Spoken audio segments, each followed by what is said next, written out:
తెలంగాణ మీద పదే పదే విషం జిమ్మడం అనేది బీజేపీ నాయకులకు అలవాటైంది. అది ప్రధానమంత్రి అయినా, లేదంటే వాళ్ళ పార్టీ ముఖ్య నాయకులైనా, లేదంటే ఇలాంటి తేజస్వి సూర్య లాంటి అవగాహన లేని ఎంపీలైనా సరే, రాజ్యాంగబద్ధంగా ఉన్న హక్కును పార్లమెంటు వినియోగించుకుంటే దాని మీద ఎలాంటి నీచమైన కామెంట్ చేసిండో ఇది తెలంగాణ పట్ల బీజేపీ నాయకత్వానికి, బీజేపీ పార్టీకి, బీజేపీ ప్రభుత్వానికి ఉన్న చిత్తశుద్ధికి ఇది తార్కాణం. ఆ సూర్య అంటోడు ఎలగబెట్టేది కూడా కర్ణాటక నుంచే.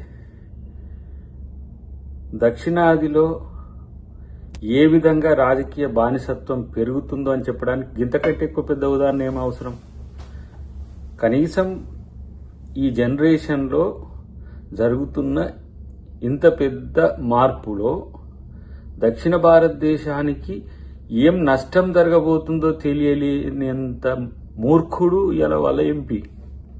అదే కాకుండా తెలంగాణ విభజనను ఎంత జిలస్తో మాట్లాడుతున్నాడు. యూపీఏ గవర్నమెంట్ తెలంగాణ ఆంధ్రప్రదేశ్ విడిపోవడాన్ని ఎంత జలస్గా, ఎంత అక్కస్తో మాట్లాడుతున్నాడో మనకు అర్థమవుతున్నది. కాబట్టి తెలంగాణకే కాదు, సౌత్కు బీజేపీ చేసేది ఏం లేదు. సౌత్లో ఉన్న ఇలాంటి బానిస నాయకులంతా కూడా మూర్ఖత్వంతో లేకపోతే అజ్ఞానంతో వాళ్ళు చేసే వాటిని ఇలా దక్షిణ భారతదేశ ప్రజలు, తెలంగాణ ప్రజలు గమనించాల్సిన అవసరం ఉంది.